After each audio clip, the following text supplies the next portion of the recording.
Next stop, Koh Lanta, the island with endless white sand beaches, stunning sunsets, delicious street food, all-day happy hours, and $15 cabana massages on the beach. The laid-back island vibe is the main attraction to all looking for a little peace and quiet. An island big enough to feel secluded and small enough to explore with just a scooter. I always said I would love to just move to a small tropical island. I think this is as close as it gets. Of all the places we visited on this trip, we miss this island the most, and we promised that if we were ever in Thailand again, we'll be back to Koh Lanta.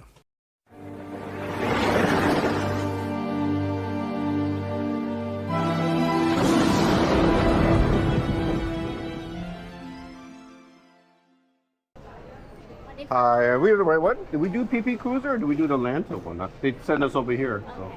Is that the right one? Partner. Okay. Okay. You need our ID? It's okay. On your strap. Put it on you. On us? Okay. And after that, you have to change the boat again at the Phi Island. Correct. Yeah. Oh, that's right. That's the different. You Yeah. need to get from now. Drop the card gate number 2. Okay. Gate number 2. When you arrive Phi, Okay. get off the first boat and show the ticket again. Okay. For the second boat. For the second boat? Okay. So keep On these. boat, we have tea and coffee free. Great. Thank you. Thank you. Yeah, though. Toilet Yeah. have. I hope so. 4 hours. ขอบคุณครับ Okay. Yeah. Where are we going? Are we going in the gate? Gate 2? Okay.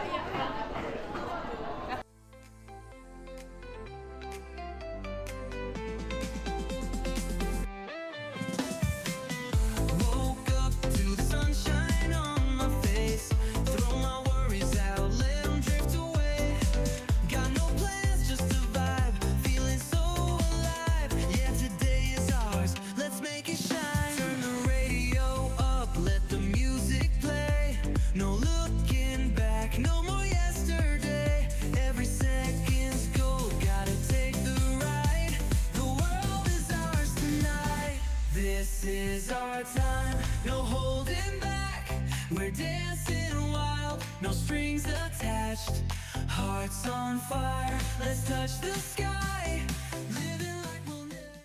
So this is our ferry from Phuket to Koh Lanta. It's actually 2 ferries. So the first ferry is actually a relatively large ferry that goes from Phuket, the Rasada Pier Terminal, to the Koh Phi Island for transfer for people who are continuing on to Koh Lanta, like us.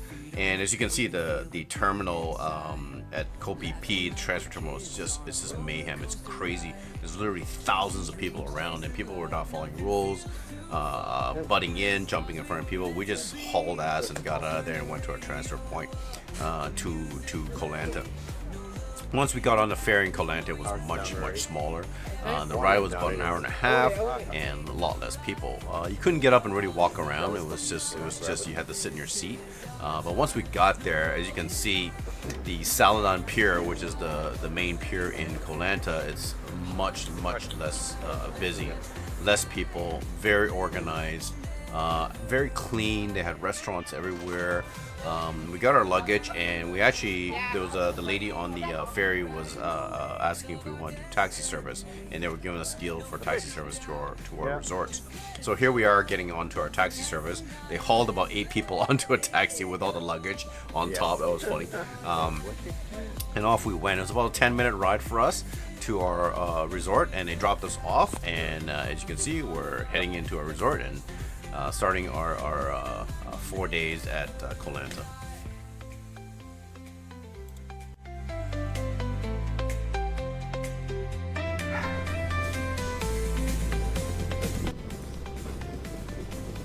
Hi. Nice resort. Oh, super resort? Oh, thank you. Really? Awesome, thank you. Yeah. Yep. Upstairs. Why?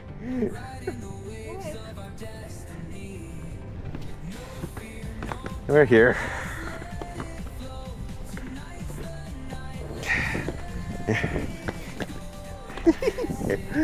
Sorry.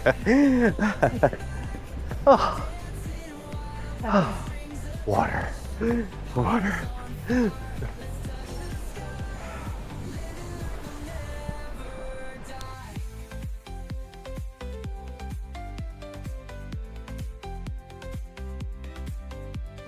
So the poor girl that took us to our room, we walked all this way. And it was just a gorgeous area, and we were kind of secluded off to the side.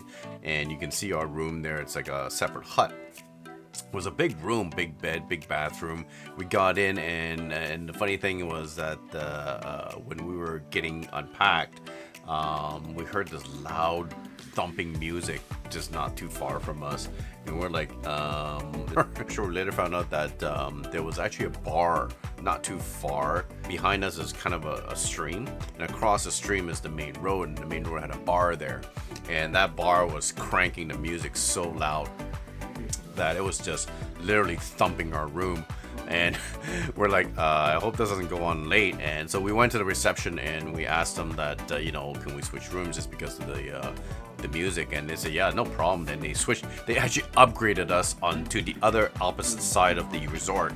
And they didn't charge us any extra for that. So we ended up staying the entire stay in that new room.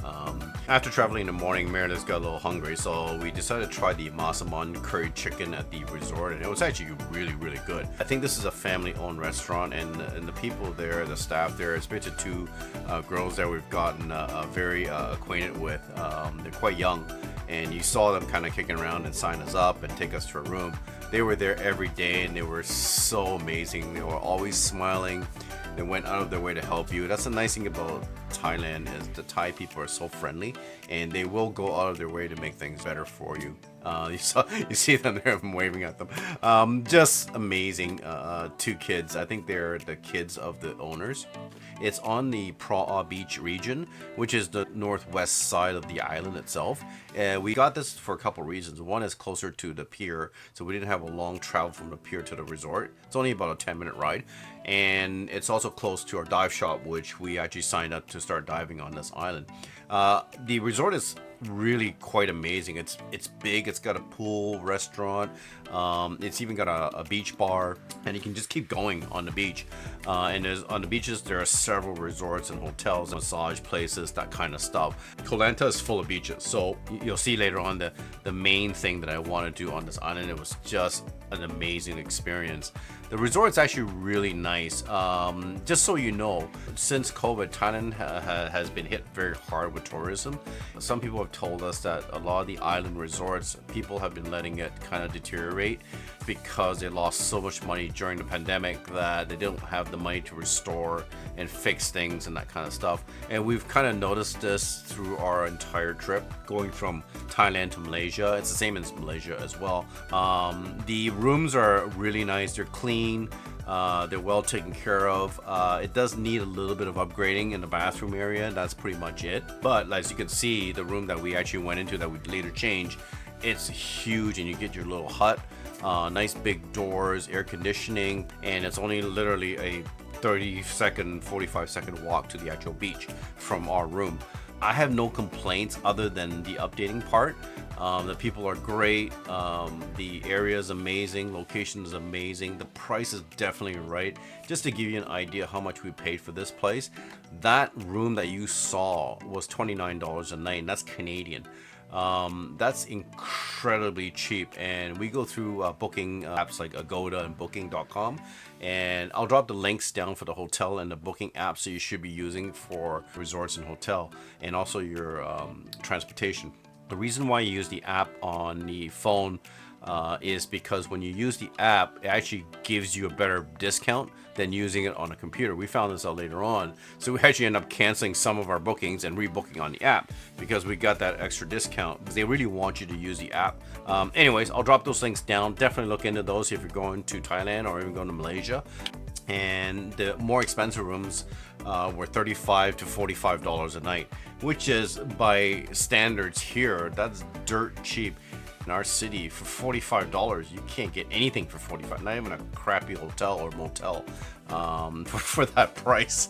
And then you have this for $29 a night. You know, it's definitely worth the money. And if you ever get a chance and you want to stay in this area, look this place up. It's called Good Days Beach Resort in Pra'a region.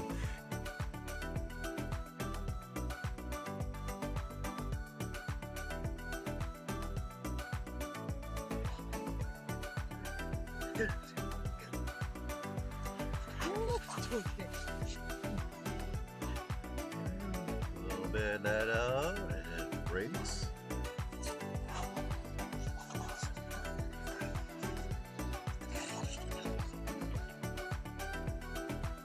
Sweet.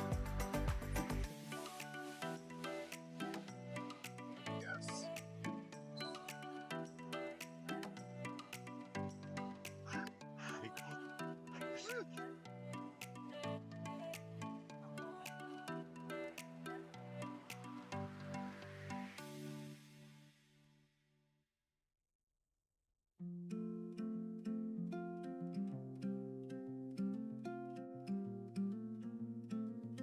Klonggon Beach was definitely one of our favorite beaches. We keep coming back to this beach because it's so close to our resort. It was only about between a 5 to 10 minute ride, and the sunsets on here were amazing. Restaurants and bars were even better. If you look at the picture coming up across, you'll see our massage parlor. It's 2 levels overlooking the ocean. That's where you get your $15 traditional Thai massage for an hour. We definitely recommend it if you're in this area. It's a great place to hang out, have a good dinner, and just have a drink and watch the sunset. Hearts that wander always cure. The Lanta Corner Resort was one of the resorts that we were seriously considering before we went with the beach resort that we're at now. And the booking site, the resort looked gorgeous. It was just stunning. The views, the rooms, the actual resort itself. And the one thing that deterred us from making that decision was that it had a lot of bad reviews, so we decided to check it out and see why there were bad reviews. And as you can see, the resort is actually quite laid out, very nice. People were nice, pool's nice. The one thing that also didn't have was its own private beach. You'll see on the beach off to the right hand side, so you actually have to walk to that beach and cross kind of a little stream. Not a big deal considering that this whole island is just full of beaches, right?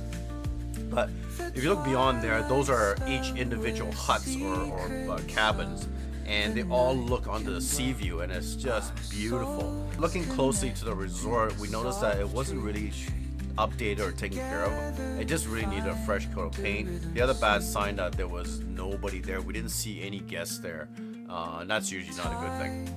Well, I sincerely hope that in the future they'll definitely upgrade this place or look at this place again, because the location is perfect, the buildings are perfect, the view is gorgeous. I would definitely look at this place again maybe in the future and see if they've updated it. Stars awaken in the dome, guiding lights that lead us home, home.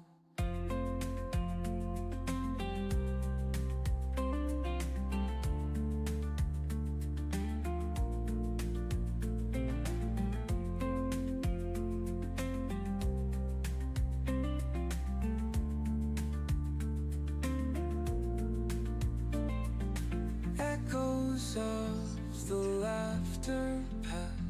Next up was Koh Lanta Beach. I think that's how you pronounce it. This was actually really just a big white sandy beach, and water was nice and warm. And the funny thing about these beaches is nobody on these beaches. They're so secluded. It's not packed like you would see in Phuket or Koh Phi Phi. This bar that we went in was quite wild. It was kind of like the love child of Texas and Australia. But they were very accommodating. There were some people in there. I think they were just friends meeting up at this bar. This was definitely worth checking out as a quick stop for a quick beer and to cool down. So.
Romai Beach was just a little spot that we found by mistake. You drive all the way down with the scooter, and there's a little beach, and it's got a couple of huts with restaurants and some cabanas, and there's some hammocks, padded hammocks. You just hang out all day in this place.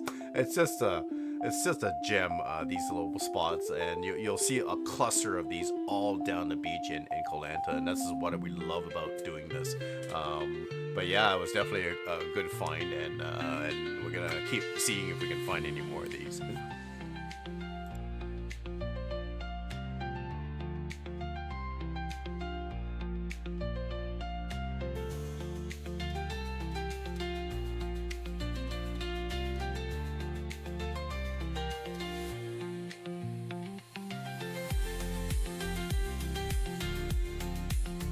Sakatian Beach, I think that's how you pronounce it, was another great find. This was a really cool beach. It's just huge, and it has this cliffside edge that has these restaurants hanging over. You'll see later on that we actually go to those restaurants and had a quick beer there. On the other side, it's all riddled with resorts, and the beaches are actually all public beaches, even though they're resort beaches. So anybody can go on them, and as you can see, the beach is like empty. You never see a busy beach in Koh Lanta, and they had these really odd structures. We couldn't figure out what they were. We didn't really ask. If anybody knows what they are, just drop me a comment down below. I would love to know. But anyways, this is the cliffside restaurant that we went up. You saw on the cliff on the previous video there on the beach. These are the ones that are on the cliff, and you have these little cabanas, and they're padded like beds. You can just sit up there all day and drink beer, and it got this phenomenal view of the sea. It was just amazing. But time to move on. We have more things to do and more beaches to go to. Alright guys, we are at Bamboo Beach. Bamboo Beach is actually pretty neat. It's a little bit more busy here. I think it's one of the more popular beaches. It's kind of closed off on each side, so it's not like a whole stretch of a beach. One side has quite a bit of resorts, and the other side is more secluded. And it's all rocky on the left-hand side, and on the right-hand side you'll see some clusters of resorts and I think homes, if I recognize them. There's a shower, the water is amazing, and there's a little restaurant. Every one of these beaches has a restaurant or something like that there that you can actually get some refreshments or food.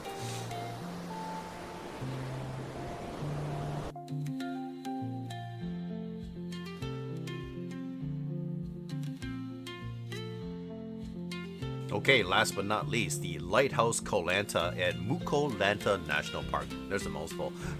This is the end of the road. It's at the very southern tip of Koh Lanta, and it was one of the attractions that we really wanted to see because it's actually quite popular. And it's actually a national park. A lot of these islands in Thailand are all national parks. And typically you have to pay a fee to go onto these islands like Koh Lanta, Koh Bay, and you'll see as we go through our trips.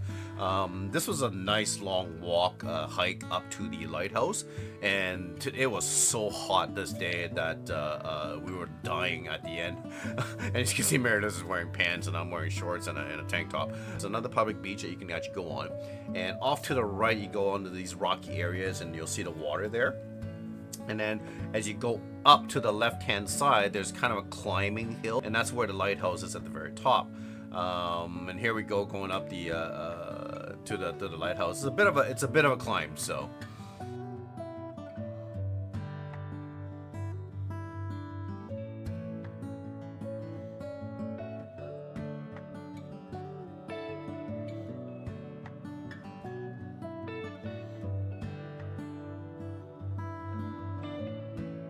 Okay, we're at close to the top of the hill, and I thought the 360 camera would look cool in this scenario. There's the lighthouse there, and we're just making our way up, and it's about 100-foot drop, rocky hills, and if you fell down there, you'd be dead. There's just sharp, jagged rocks, and you'll see there's no fencing, there's no rails, nothing, and you can easily just slip and just go over. At the bottom of the hill, there are actually major emergency services. I'm guessing that's because of this, and part because it's a dispatch center for a lot of emergency calls.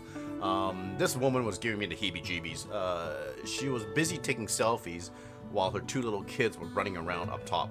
And like, look at her. There's no fencing, there's no guard, no rails. Like, the kids could have easily just fell. And I'm like watching them and making sure that they don't kind of go off the beaten track, right?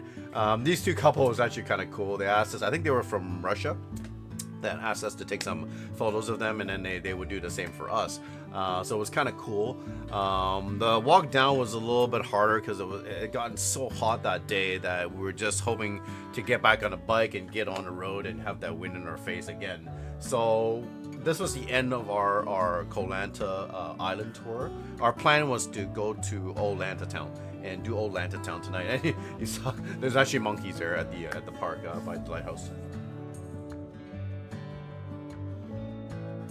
So after the Lighthouse National Park, we headed back because that was the very southern end of Koh Lanta. There was nowhere else to go but go back. And in midway through the island, there's a fork, and the fork will take you east to Old Town Lanta, which we had planned to go to that night for dinner and then ride back. But unfortunately, the weather, as you can see, started to turn and it started to rain a little bit.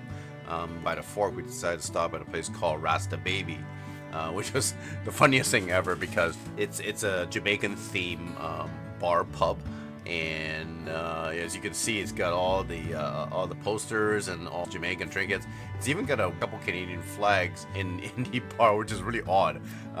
We talked to the guy who ran the bar. He's a big fan of Jamaica and Canada. And the funny thing was that he's never been to either one of those spots, and he's all like in dreadlocks, and he's like a Jamaican Thai guy, right? And we're talking to him. We said we've been to Jamaica every year, so we've been there more times than he has, and he has a Jamaican themed bar. That really kind of made our day and cracked us up a little bit. We decided to call it quits for Old Lanta Town and head back to the resort. And it was about a 20-minute ride back to the resort, and it started to rain quite hard the last 10-minute ride.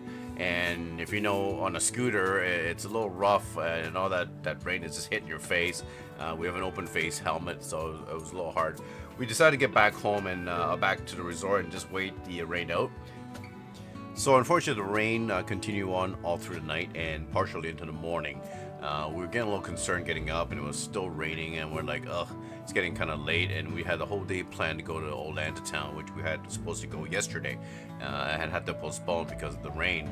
So off to the store nearby, we picked up a couple ponchos. We said there's no way in hell this rain's gonna hold us back today. So got on our bikes and we were off. Mirla's was a little bit nervous about riding in the rain.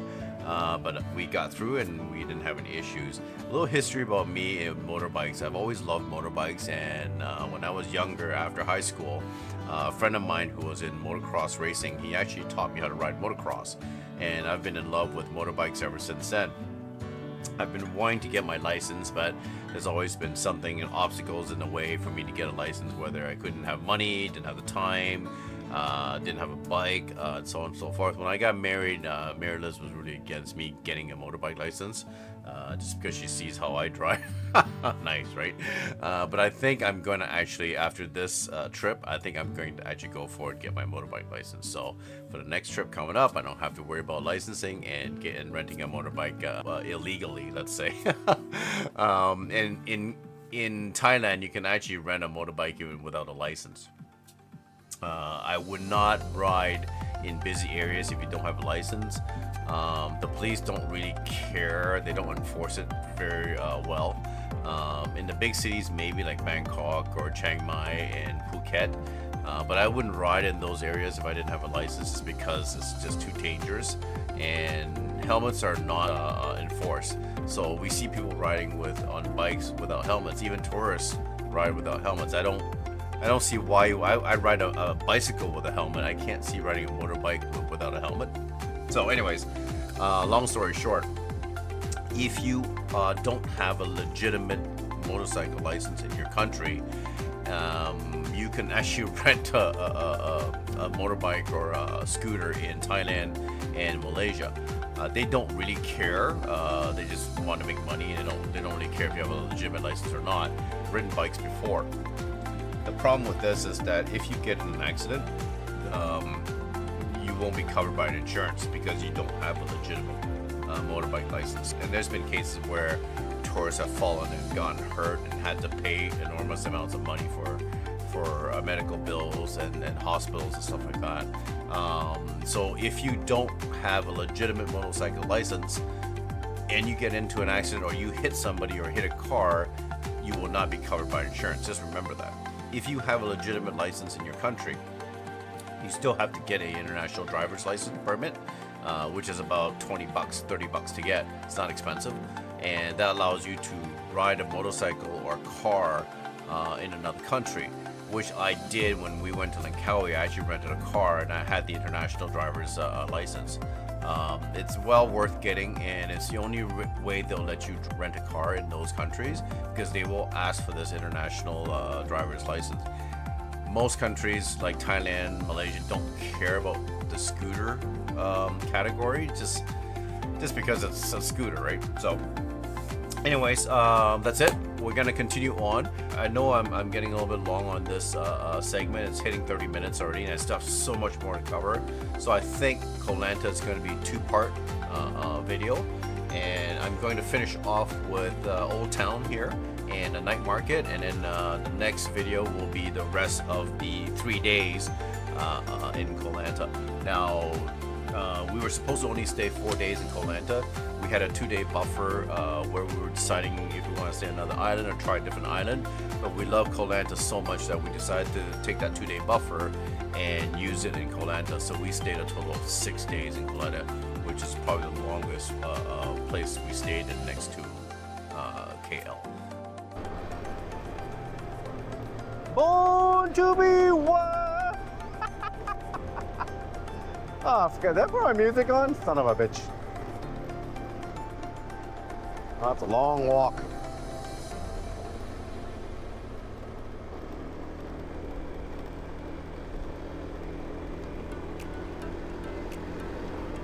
Oh, there it is, I think. Yeah.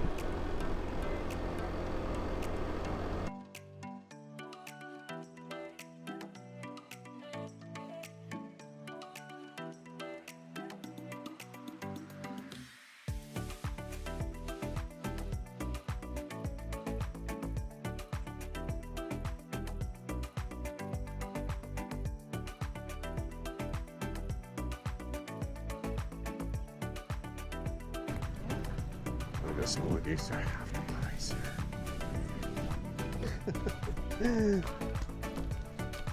Yeah. Cheaper? Yep. Oh, I'm just gonna try little bits and pieces everywhere. Okay. This is menu, food and drink. Oh, it's in Thai. Get something cold, smoothie. Yeah. Smoothie. Nobody's making durian smoothies. I'm a little disappointed. I haven't seen a durian. Oh, look at this Thai tea. Matcha latte. Wow, look at that. They have bubble milk tea. You want one? Let's go eat first, Okay. and then we can have that after, maybe.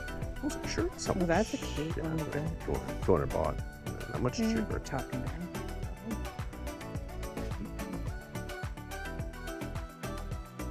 Lanta Old Town is a small village on Koh Lanta's east coast in Krabi province. Many years ago, Koh Lanta's Old Town acted as a port and commercial center for the island and provided a safe harbor for Arabic and Chinese trading vessels sailing between the larger ports of Phuket, Penang, and Singapore. Today, Old Town is the district capital. It has a post office, police station, Buddhist temple, Chinese temple, and the island's hospital, as well as Long Pier. Old Town is one of those must-see if you're ever in Koh Lanta, and definitely a place to go to if you want some good, inexpensive food, some good souvenir shopping, and just to walk around. And it's famous for the Long Pier with the big lobster, which you'll see a little bit later on. It's really just quite beautiful here, and the scooter ride here, you go across basically the whole island, and it's just a stunning bike ride to here and back. We really enjoyed this trip to Old Lanta. It wasn't huge. I think Saladan has actually taken over Old Lanta town in terms of shopping and food and that kind of thing. You'll see later on with the night market.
All right, I am a big fan of pineapple fried rice. This one's with shrimp this time.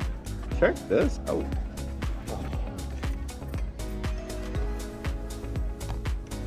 Oh yeah, good. Good. No. There's mostly rice on that side. Is that good? Yeah, good. Regular stir fry.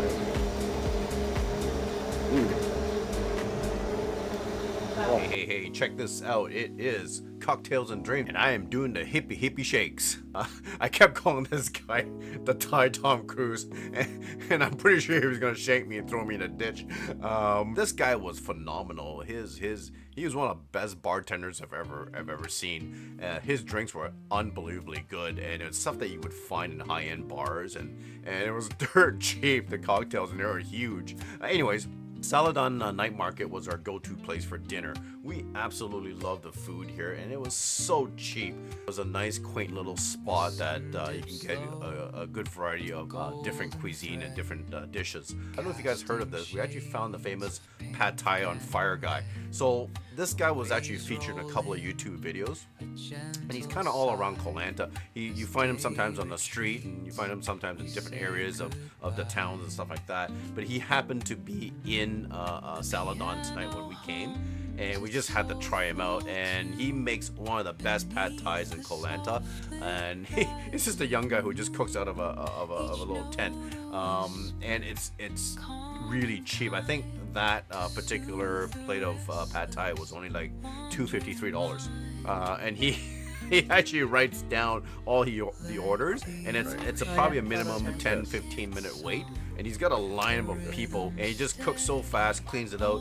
and he just serves it in little plastic dishes. But yeah, if you ever see this guy, grab his pad thai and give it a try.